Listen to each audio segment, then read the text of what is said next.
आप सभी को जय मसीह की गुड इवनिंग। शाम के समय एक बार फिर से हम आप सभी का स्वागत करते हैं। एक बार फिर से आज के वचन में हम आगे बढ़ेंगे और परमेश्वर के असीम ज्ञान का हम अनुभव करेंगे।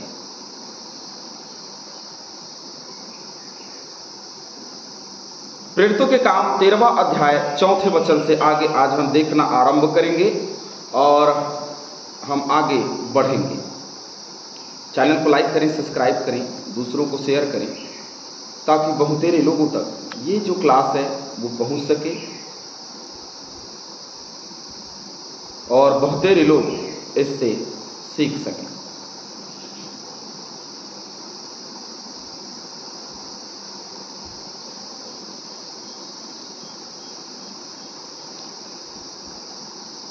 परमेश्वर में आगे बढ़ते रहें, आशीष को प्राप्त करते रहें और प्रभु लगातार हम सभी को बहुतायत से आशीष देता रहे।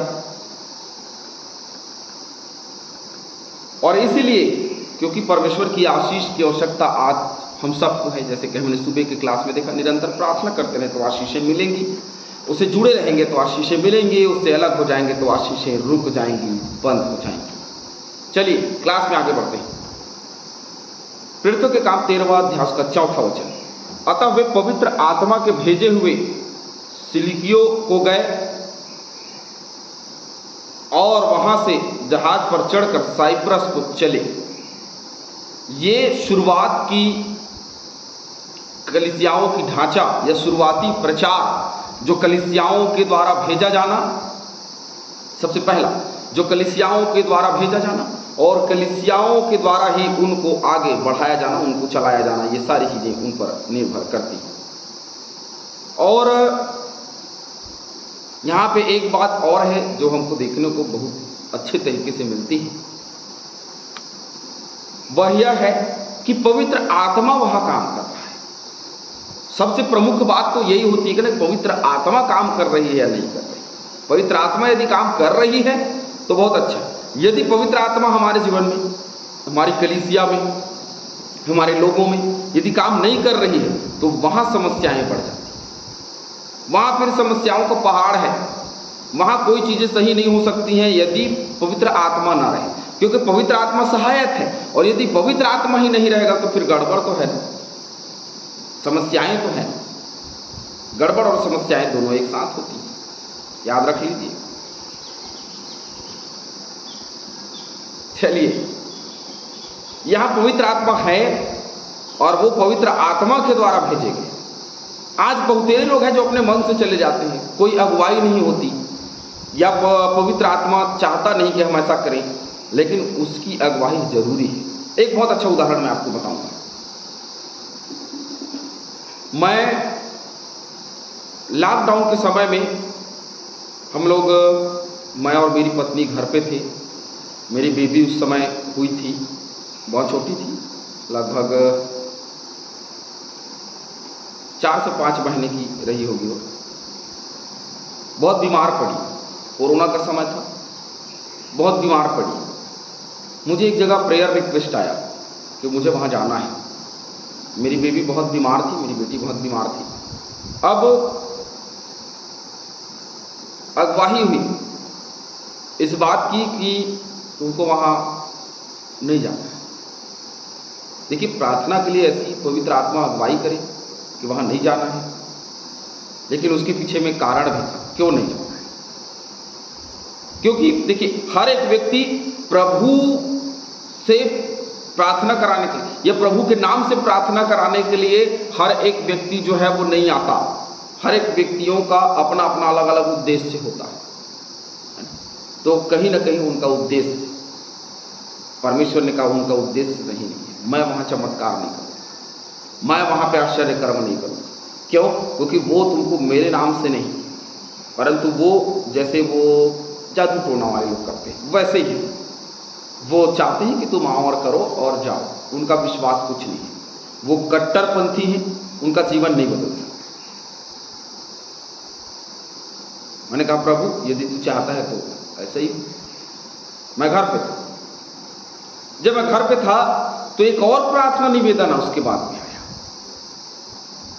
और अंदर से अगवाही हुई कि यहाँ जाना है, इसलिए मैंने तुझे वहाँ जाने नहीं दिया, क्योंकि उससे कहीं ज़्यादा ज़रूरत तुम्हें यहाँ थी। दोनों की दिशाएं अलग।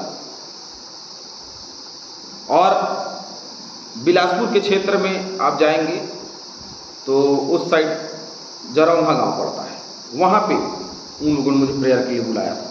मैं वहाँ नहीं गया, लेकिन विपरीत दिशा में कवर्धा की तरफ पांडा तराई में एक भाई काफ़ी गंभीर रूप से अस्वस्थ था, काफ़ी समस्याएं थी, बहुत झाड़ा फूंका ये वो सब वो लोग करा चुके थे, ठीक नहीं हो रहा था और अपने आप को मारना पीटना, उसको खाट से बांध दिया गया था। तो वहाँ हम गए, मैं, मेरी पत्नी, मेरी बेटी भी गई, स्वास्थ्य सही नहीं था फिर भी लेके गए, क्योंकि मैं अक्सर अपने परिवार को नहीं छोड़ता, अपने परिवार को लेके जाता हूँ, अपनी बेटी को लेके जाता हूँ, ताकि यहीं से वो सीखे, बचपन से ही हर एक चीज़ों को देखे, है ना, इसलिए मैं लेकर के जाता हूँ। तो हम सब गए, कोरोना का समय था फिर भी गए और जाकर के प्रार्थना किया। तो प्रभु का चमत्कार उनके जीवन में हुआ हमारी प्रार्थना के द्वारा, जो कि उसने की आत्मा ने अगुवाई की थी कि मैं वहाँ चमत्कार करूँगा, मैं वहाँ छुटकारा दूंगा, और उसने छुटकारा दिया। तो ये होती है पवित्र आत्मा की अगुवाई। मैं ये नहीं कहता कि हर एक मनुष्य जो है वो पवित्र आत्मा से भरा नहीं है या भरा है, क्योंकि जो लायक है उसके जीवन में पवित्र आत्मा है और जो नहीं है उसके जीवन में पवित्र आत्मा नहीं है। और जो अन्य भाषा बोले केवल वही पवित्र आत्मा से भरा है, ये भी नहीं कहा जा सकता, या जो केवल भविष्यवाणी कर रहे हैं वहां बस पवित्र आत्मा है, ये भी नहीं कह सकते। बहुत लोग अनुमान लगाते हैं, बोलते हैं कि नहीं वहां तो नहीं है, डिसाइपल ऑफ क्राइस्ट चर्च है तो वहां पवित्र आत्मा नहीं पाया जाता। तो मैं भी तो डिसाइपल ऑफ क्राइस्ट चर्च में प्रचार करने वाला एक प्रचारक, क्या फर्क पड़ता है, कोई कहीं का भी रहे, ईमानदारी के साथ में प्रार्थना करेंगे तो पवित्र आत्मा की अगुवाई होगी। लौ लगा करके प्रार्थना करेंगे वो कुछ फर्क नहीं पड़ता, कोई भी डिनोमिनेशन का रहे, कोई भी व्यक्तित्व का रहे, नया विश्वासी हो पुराना विश्वासी हो, फर्क नहीं पड़ता। इससे हमारी विश्वास और हमारी गंभीरता और हमारी प्रार्थना तय करती है, हमारा विश्वास और हमारी निर्भरता तय करती है कि हमें क्या मिलेगी और क्या नहीं मिलेगी। यहाँ पे पवित्र आत्मा ने सिलिकियो भेजा, सिलिकियो को गए, वहां से वो लोग जहाज में चढ़ करके साइप्रस को चले गए। ये मिशनरी यात्रा की शुरुआत हम देख रहे हैं। और सलमीस में पहुंचकर साइप्रस को चले गए और सलमीस में पहुंचकर परमेश्वर का वचन यहूदियों के आराधनालय में सुनाया। यूहन्ना उनका सेवक था।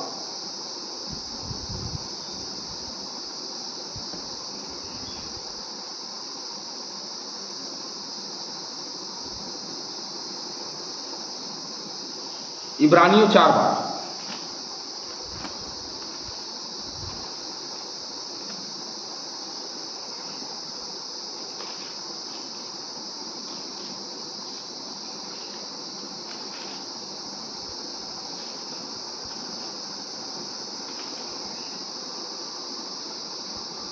क्योंकि परमेश्वर का वचन जीवित और प्रबल और हर एक दो धारी तलवार से भी चोखा है। आराधनालय में जाकर के वचनों को सुनाया इसलिए क्योंकि वो दो धारी तलवार से भी चोखा है ना।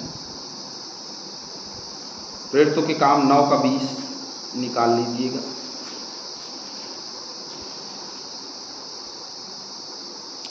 और वह तुरंत आराधनालय में यीशु का प्रचार करने लगा कि वह परमेश्वर का पुत्र है। क्या प्रचार करने लगा? कि वह परमेश्वर का पुत्र है। यूहन्ना उनका सेवक था, उनका दास था। वे उस सारे टापू में होते हुए हापुस तक पहुंचे। सभी टापू में होते हुए वो हापुस तक पहुंचे। वहां उन्हें बार यीशु नामक एक यहूदी टोन्हा और झूठा भविष्यवक्ता मिला। ये गजब का घटना है।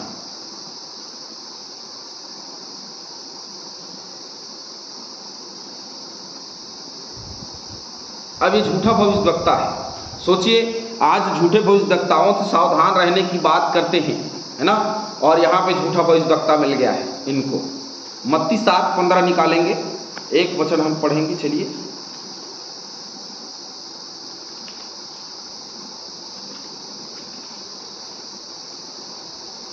झूठे भविष्यवक्ताओं से सावधान रहो, जो भेड़ों के भेष में तुम्हारे पास आते हैं, परंतु अंदर में फाड़ खाने वाले भेड़िए हैं, है ना।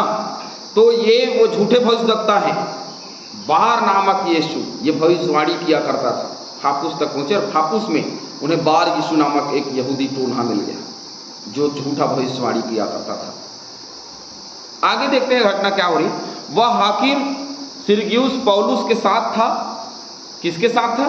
हाकिम सिरगियुस पौलुस के साथ था।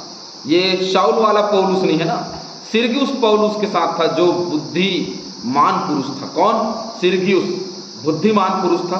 उसने बरनबास और शाऊल को अपने पास बुलाकर परमेश्वर का वचन सुनाना चाहा। किसको? जो परमेश्वर के द्वारा भेजे गए, जो पवित्र आत्मा के द्वारा भेजे गए, ये झूठा भविष्यवक्ता बरनबास और शाऊल को वचन सुनाना चाहता था।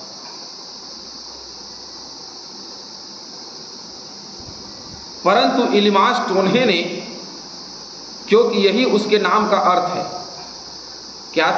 बार यीशु। एलिमास का मतलब है बार यीशु, है ना। तो एलिमास टोन्हे ने, क्योंकि उसके नाम का यही अर्थ है, एलिमास उसके नाम का यही अर्थ है, और इसीलिए उसको ये नाम एलिमास करके दिया गया। क्योंकि बार यीशु मतलब यीशु का नाम आया, तो यीशु तो नहीं है भाई, उन दिनों में यीशु का नाम तो प्रचलित था, तो इमानुएल उसका नाम था, लेकिन यीशु प्रचलित हुआ, मसीह प्रचलित हुआ। तो यहाँ पे बार यीशु नामक एक टोना जो इलीमास है वो मिला इनको, और वो मिला तो क्या हुआ? विरोध करके हाकिम को विश्वास करने से रोकना चाहा। देखिए, अब ये जो टोना है वो रोकना चाह रहा था कि नहीं नहीं रुको, ऐसा नहीं कर सकते थे, ऐसा सुसमाचार का प्रचार नहीं सुना सकते थे। इनको रोकना चाहा कि रुको भैया, रुक जाइए, ऐसा प्रचार नहीं सुनाने का, है ना।